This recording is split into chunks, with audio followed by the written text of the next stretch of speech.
so little. It's because you're sitting like this. Like on your far Yeah. Okay. Hello, I'm Amy, and this is A Star Reads, and it's time for my best of 2021. Finally, in February. I'm a little late.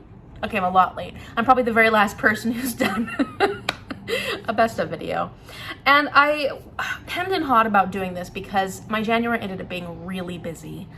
I was gonna include it in one of my Sunday sum ups, but those ended up being pretty busy. So I decided to make a separate video about it. But to make up for the fact that I am so darn late, I'm adding a little twist to it. And so you know that I'm very close to my mom, and she's been on a lot of my videos, and she is a favorite. She's a fan favorite for sure. So we decided to do our best of 2021 together, and we're gonna do a bracket. We're gonna pick our best of each month, January, February, March, April, May, so on and so forth, and then we're gonna go all the way down to our very favorite book of the year, which is hard for me because I don't like picking favorites. I always had a really hard time with that. And we're gonna find out which book was each of our favorites for the year of 2021. Now, this idea of doing a bracket is not a new one. I first started seeing Jeremy from Jeremy Fee doing it. He does it every month, and at the end of the year, he does like one final one where he picks his favorite book for the whole year based off those brackets for each month. And I loved the idea when I saw it then. And in fact, I did a bracket video a while back because of that, when I didn't really feel like doing a wrap up. So I will link that up here. Recently, I saw Ruby from Ruby Red do this for her best of 2021. And she had this amazing graphic that I absolutely loved. And she made it available for people to use, which was wonderful because I hated making the brackets when I did it the last time. And so I was really happy to see that Ruby had already created this. I could go get a copy of it, and that's what I'm going to be using. So if you haven't seen Ruby's channel, if you haven't seen her best of 2021, I will link that up here and down the description box below. I highly recommend it. I also recommend her channel because, as you'll see with her bracket, she's very creative, and she's been doing a lot more crafty things on her channel recently, which I love to see, and it's very soothing to watch her videos where she's actually crafting something. So check out her channel, and also check out Jeremy Fee's channel because his channel is equally amazing. So let's get on to the best of 2021. So now you see I got a mama. That's me. So we are gonna do our 2021 favorite book of the year. Let's start with January. I had 0 5-star books in January. How many 5-star books did you have in January? None. January was not a 5-star month for either of us, but that was the month that I read Assassin's Apprentice by Robin Hobb and The Sleepwalker's Guide to Dancing by Mira Jacob, which I finished as part of my 2020 12 Days of Christmas Carol Advent Calendar Challenge, and I really liked that one. But I think I'm gonna give it to Assassin's Apprentice because that was a great start into an amazing series. It wasn't my favorite book of the series of the Farseer trilogy, but I did love it. So my winner for January is gonna be Assassin's Apprentice. What's yours? So I had one that I really liked. It's Crazy Rich Asians by Kevin Kwan. I suspect I loved it because I loved the movie, but the book was really good too. So luckily I only have one, Crazy Rich Asians. February, I had 3 5-stars. How many did you have? None. Beginning of the year started out a little slow. So the 2 that I'll probably highlight for this are The House on the Cerulean Sea by T.J. Klune, which I really loved, and The Painted Drum by Louise Erdrich. So this is a hard one. This is a hard one because they're 2 completely different books. And I really loved how cozy House on the Cerulean Sea was. But The Painted Drum kind of spoke to me more. I feel like a lot of people wouldn't necessarily consider this a favorite book for them. But sometimes having those personal elements to books that really touch you make all the difference. And The Painted Drum felt like a perfect book to me for what I wanted to read and my relationship with my own Native American heritage. So I felt like I had a really strong connection to the main character in The Painted Drum. So again, I only had one book that spoke out to me, and it wasn't a 5-star, but it was a romance called Bridge Over Time by Brenda Hyatt. It's probably a really old book. This was about a woman that was in modern times. I don't remember what the year was. And somehow or other, she got shoved back into 1825. And the woman that was in 1825 got shoved up to modern times. And they both end up falling in love with somebody in the time that they're at. Mm-hmm. So it's kind of really weird. You're wondering, like, are they going to switch places forever or what? So it was really a fun book. But let's go to March. For me, I had 3 5-star books, Wow. which was pretty good. And I'm going to put all 3 of those here as contenders because I did love them all. So one was Royal Assassin. That was the second book in the Farstar trilogy. My favorite book in the Farstar trilogy.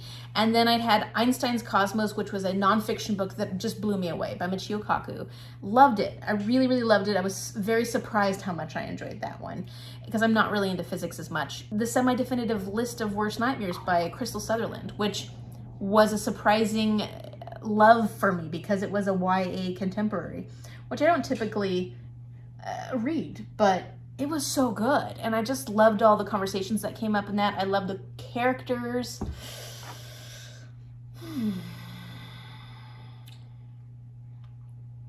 That's a hard one. Trying to figure out which one. Royal Assassin, Einstein's, I think we can say no for Einstein's Cosmos, although that was fantastic. Semi-Definitive List just surprised me. But I have to give it to Royal Assassin. Royal Assassin was so good. It was so, so good. It made me sob at the end.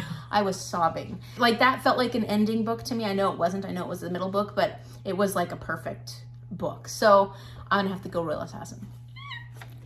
So March was easy for me also, 0 5 stars. So I think I started out the year just reading. I wasn't really into huge reading amounts. I started doing that later in the year. So the book that I liked the most that month was called Sweet and Bitter Magic by Adrienne Tooley. This was about a witch who had done something wrong in the witch's creed, and they took away her power to love. And the only way she could love was to steal other people's love. Yeah, it was a really good book. So, Sweet and Bitter Magic. It was easy, wasn't it? Yep. For April, I had 5 5-star reads, but they were all children's books. So this was very easy for me. I have to pick The Lorax by Dr. Seuss.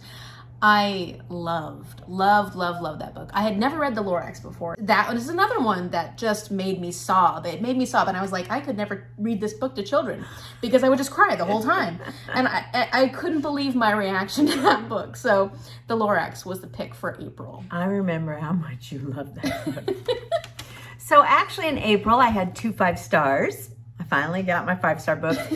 I think Amy started giving me books. Yeah. And so instead of me picking my own. So Night Circus by Erin Morgenstern. Oh my goodness, that was so good.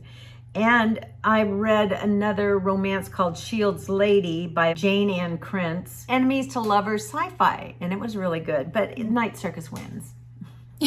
Night Circus for April. Yeah, you love that one.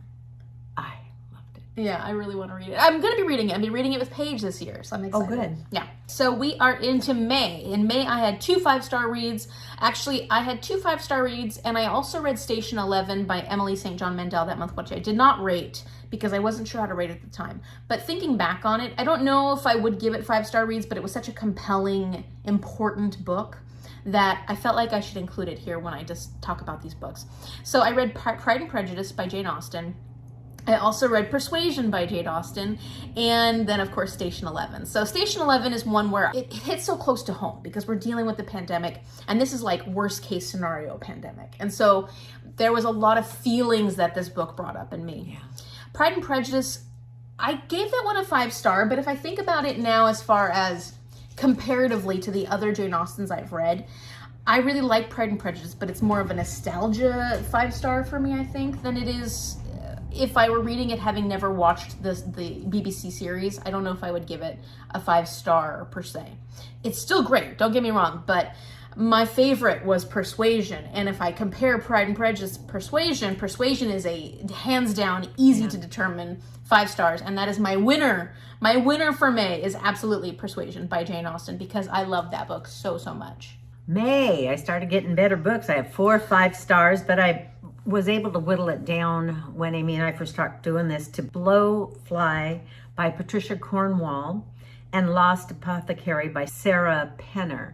I have to go with Blowfly. I love the Scarpetta series. Every book just keeps me really enthralled and so surprising how much information you find out about dead people.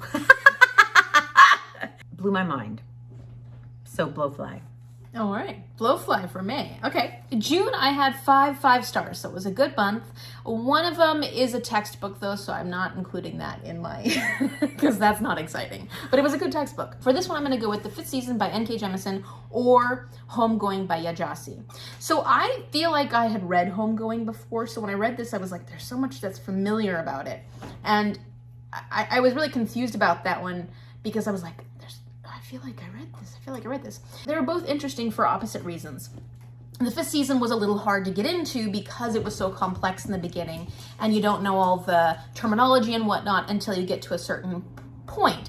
And then it's just so incredible. And The Fifth Season absolutely blew my mind. It's an amazing, amazing book. Homegoing, I loved the first part of it. Like you go into it and it's just incredible, incredible. And some of the later vignettes or stories, they're not quite as compelling as the first part of the book. So it's kind of funny because it's like the opposite. One was amazing from the beginning and one was amazing towards the end. I think I have to go with Fifth Season though, because I just loved that book. Even though it was hard to read and there was some really difficult subject matter, it is a surprising, incredible, well crafted book. I still am so blown away by N.K. Jemisin for what she did with this one. Oh, June was really hard for me. It was Gay Pride Month, and I asked Amy to get me a bunch of LGBTQ books, and she got me like 18. And so I had 7 5-stars. I narrowed it down to 3. Aristotle and Dante Discover the Meaning of the World by Benjamin Alair Science. I don't know again. King and the Dragonfly by Kaysen Callender. Wow. The Weight of the Stars by Kay Ancrum. I don't know which one to pick. I loved all 3 of them. I think this is really hard because I loved all 3 of them. They were just fabulous books, but I guess I'm going to go with The King and the Dragonfly. That was a good one. That was such a good one. That was a really good one. Okay. Okay, so for July, it's very easy because I had 1 5-star book and it is incredible, and it's Ship of Magic by Robin Hobb. I loved Ship of Magic. It was my favorite book of all of Robin Hobb's books so far, and I'm excited that that's my July pick. July, I was still reading LGBTQ, and I had 4 5-stars. I was able to narrow it down to Felix Ever After and Serpent King. Felix Ever After was by Kaysen Callender, and Serpent King was by Jeff Zentner. Gosh, again, these both were so good, but I think Serpent King. Oh. Yeah, it was, I cried.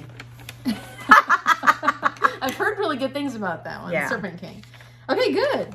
So for August, I had 2 5-star reads. One was Crazy Rich Asians by Kevin Kwan, and the other was Why Are All the Black Kids Sitting Together in the Cafeteria by Beverly Daniel Tatum. And that was an incredibly important nonfiction book for me, especially because I'm becoming a teacher, and it was just so well done. Like, so well done. I loved it.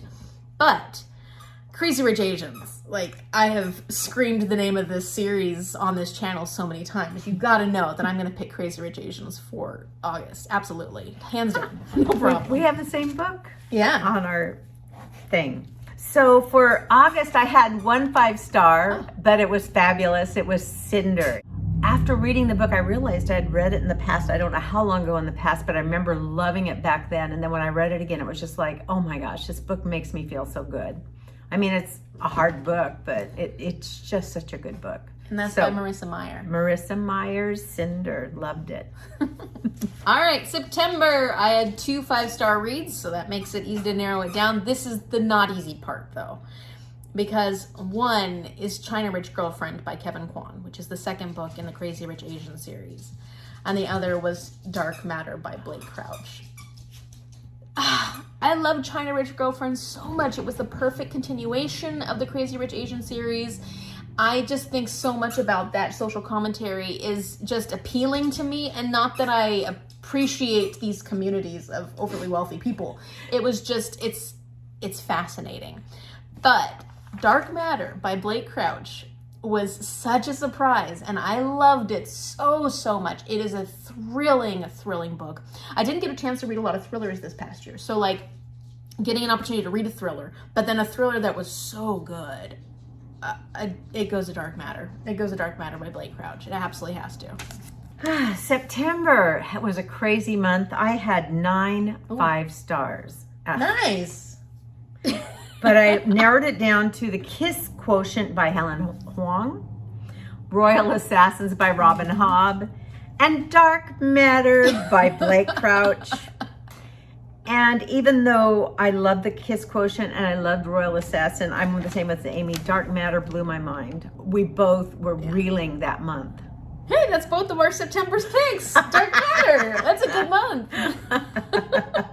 October, I had 1 5-star read, so that makes it easy, and that's Northanger Abbey by Jane Austen. Now, I know this is not everybody's favorite Jane Austen novel, but I had read this right after reading Mysteries of Udolpho, which I feel like Northanger Abbey is like fan fiction / satirical teasing about Mysteries of Udolpho, and it was so fun and cute. Having that reference, being able to understand what people were enjoying at that time of period and why then Jane Austen was so compelled by Mysteries of Udolpho and Gothic novels. I totally got Northanger Abbey so much more because of it. So I loved it. It was a great book. So 5 stars, Northanger Abbey. That's my choice for October. October, I had 3 5 stars.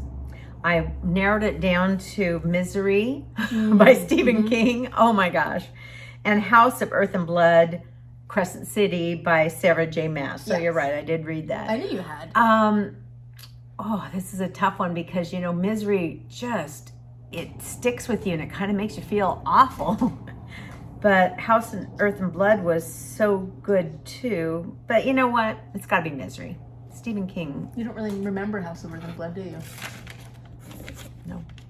All right, so for November, it's nice and easy because I had 1 5-star read, and that was The Prince and the Dressmaker by Jen Wong. And I was shocked by this one because it was my first 5-star book for a graphic novel. And that was exciting because I had never given a graphic novel 5 stars before.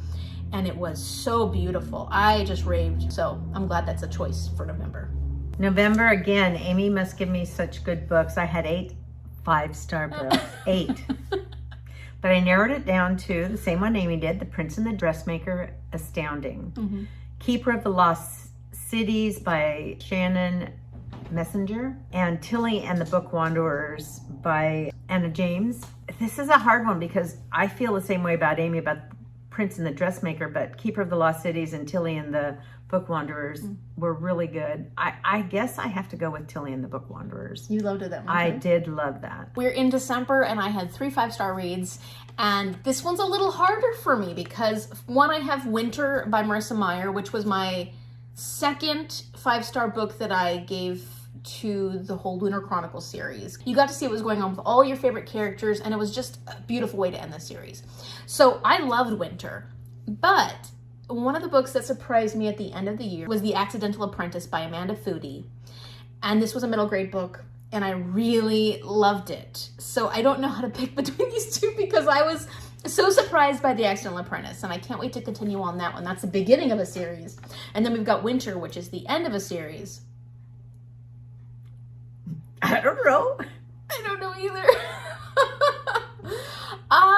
That's a hard one. That actually is a hard one. Maybe because of the whole experience I had with Lunar Chronicles in the year of 2021. Winter is a great culminating book. You know, it's a great book to end the year out with. And I'm going to go with that. It's fine. You can go with It's it. hard to, I really like The Accidental Apprentice. I don't. So I had 2 5 stars in December. Winter's Orbit by Everina Maxwell and A Christmas Carol by Charles Dickens. It was, I don't know if it was a reread. I think I've watched the movie a million times, but for some reason when I read the book, it just made it so more crystal clear than watching all the adaptations. But Winter's Orbit was mind-blowing. You know, I do love queer books. A political, sci-fi political marriage. It was a forced marriage. The 2 main characters, they were developed well, and I just loved it. So it is Winter's Orbit. Good choice, good choice, good choice. Okay, so now we're on to the next round. We're going to be comparing months by each other. So we'll go January, February against each other, March, April against each other, and we'll decide which book works for each of those. And this is where it's going to start getting harder because these are our favorite of those months. So for my January, I had Assassin's Apprentice versus The Painted Drum. And it's gonna have to go with The Painted Drum because that was a 5-star read for me. I loved The Painted Drum. Assassin's Apprentice, like I said, it was great. It was a great way to start the series, an introduction to Robin Hobb, but I loved The Painted Drum. I was surprised at how much that one resonated for me. Okay, so I had Crazy Rich Asians for January and Bridge Over Time for February. Crazy Rich Asians wins. Nice, easy. Okay, this is easy. I thought this was gonna be hard, but well, it's gonna be we easy. haven't got to the hard ones. Yeah. So we've got March versus April. Oof, 2 books that I sobbed for. Royal Assassin versus The Lorax. I don't know. I don't know. There's such different books. Like, how do you compare a children's book to an epic fantasy? You came up with this. You figured it out. That's so dumb. What a horrible comparison. Okay. Well, Lorax made me feel such strong things, and it was a surprising book because I had never read it. I was never really a Dr. Seuss kid growing up, but this one, there's very few books that make me react the way that it made me react. Like children's books, I mean, like little kids' books that I'm just like so incredibly devastated about. But then Royal Assassin had so much to it, and it really showed Robin Hobb's ability to create amazing tales. And so I think for the complexity of it and what I can get out of the story long term, like as in you get a lot more out of the process of reading it, I'm gonna have to go with Royal Assassin, but that was a really hard one for me because I love the Lorax. I don't want to have to give it up, but we're going with Royal Assassin by Robin Hobb. For me, March was Sweet and Bitter Magic, and April was A Night Circus. A Night Circus wins. Yeah. Because you didn't even give Sweet and Bitter Magic 5 stars or anything like that. May versus June, we've got Persuasion versus The Fifth Season. Oh. They're like 2 different types of books because Fifth Season was really hard and painful, but it was surprising and it was creative. But Persuasion just made my heart like soar. It was so fantastic in the way we get to know these characters, and then the culminating scene is incredible. So just because of how it made me feel, I have to go with Persuasion, which is really hard, but I loved Persuasion that much. May versus June. May was Blowfly, Scarpetta. and June was King and the Dragonflies. Blowfly. You did love that one.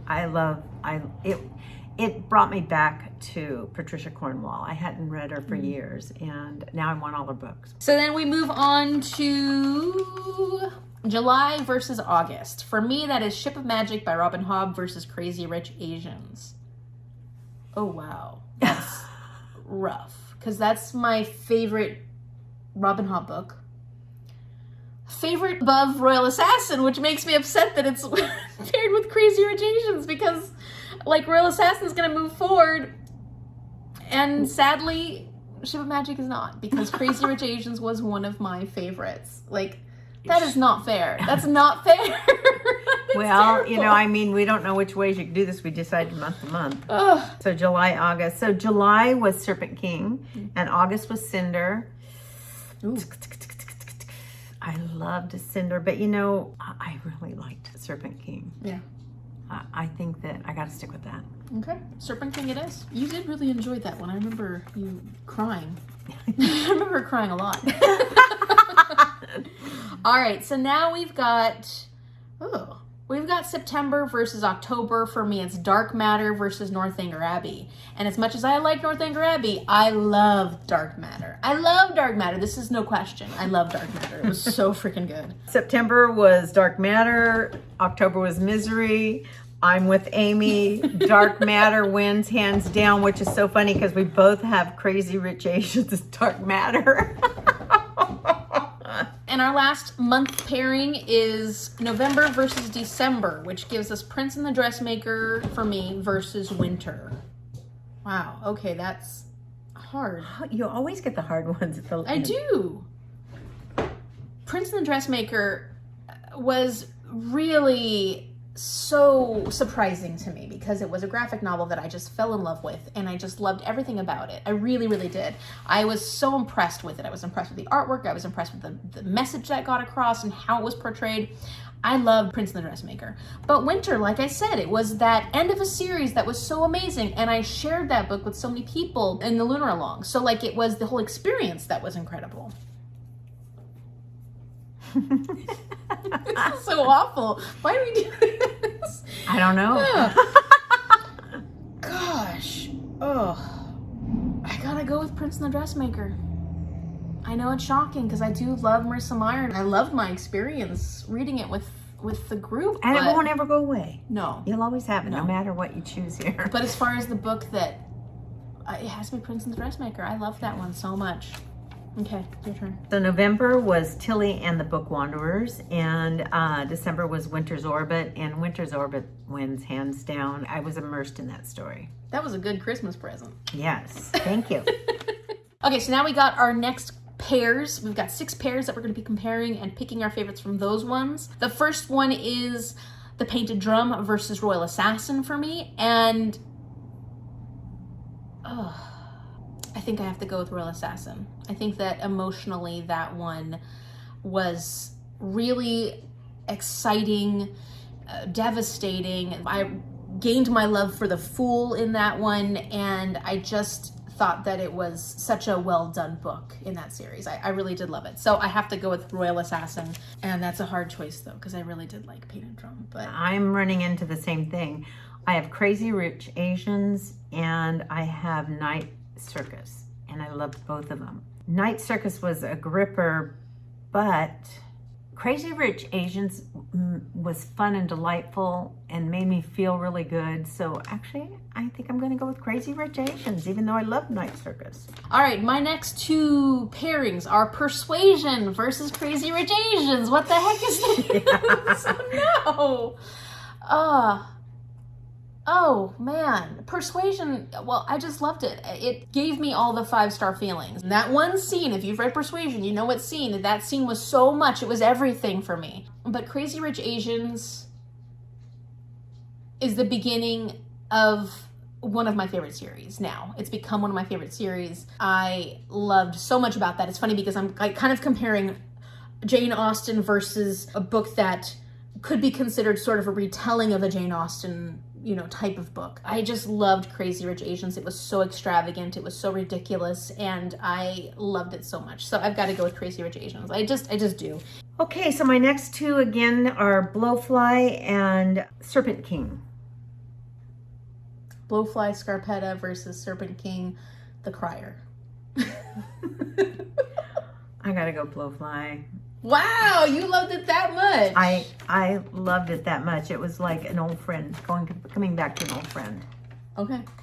All right. My last pairing is Dark Matter versus Prince and the Dressmaker, and this is very easy. It's Dark Matter. It's Dark Matter. That's an easy one. Why can't I get easy comparisons? I mean, Prince and the Dressmaker, fantastic, but Dark Matter, mind-blowing. So my last pairing is Dark Matter with Winter's Orbit. This one's really hard. Since I'm kind of going with feelings, I'm going to go with Winter's Orbit. Wow. Yep. Yeah, you did love that one. You did love. I can't wait to read it. I can't wait to read it. Okay, so now we have 3 books each left, and we're gonna have to pick 1 book from those 3. That makes it even harder because we don't even have 2 to compare. We have to compare our 3 favorite books. So I've got Royal Assassin versus Crazy Rich Asians versus Dark Matter. I think I can say that Royal Assassin is not my favorite of those 3. Now it's just between Crazy Rich Asians and Dark Matter.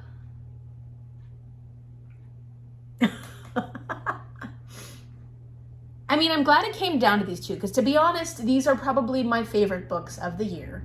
So these 2 are the ones I probably talked the most about on my channel, and they were definitely what I would have, when I was thinking about my favorites list and I was having such a hard time with it, these were 2 that stood out as being the ones that I loved the most. So I'm glad it came down to these 2. I think I have to go with Dark Matter. I feel crazy making that decision because of how much I love Crazy Rich Asians. I feel crazy because I love crazy. But I really just was blown away by Dark Matter, and it was one of those books that made my mind explode. And I loved it so much. I loved everything about the feelings and emotions that were portrayed in it, and it was incredibly well done. And I don't know, it spoke to me on so many levels, and that's why I'm gonna go with Dark Matter. Yes, Dark Matter. So I have Crazy Rich Asians, I have Blowfly, and I have Winter's Orbit. And I didn't know which one I was gonna pick, but I started thinking about how I felt. And strangely enough, I'm not really into political books, but Winter's Orbit was so political, but the love interest was so well done. Winter's Orbit's gonna win, and it's just really funny because it's nice. This way I got to see which ones were my favorites. And I have to say, Winter's Orbit's my very favorite. Wow. I know, that's incredible. I'm a great gift giver. Who knew? I take that as a win as well. So those are our favorites. Let us know in the comment section down below if you know what your absolute favorite book of the year was. This is a hard way to do it because I had to eliminate a lot of books that I really loved and that maybe would have gone along further if they were paired up against other books. Yeah, that. I don't know how you do the pairing, any other way. I guess there could have been, I don't know, I guess genre or something like that, but we were kind of stuck going month to month. Exactly, because Ship of Magic got knocked out pretty early, and that was another one of my favorites. You loved it. So, but it still was fun. This was a lot of fun. And it did make me come down to my number one favorite book, and I am not disappointed, and I am not surprised. Same here. Yeah. This was a good thing. Thank you for doing this with me, Mama. Thanks. If you like this video, give us a thumbs up and subscribe so you can see more of what goes on in my weekly reading life. Thank you so much for watching. We will see you later. Bye.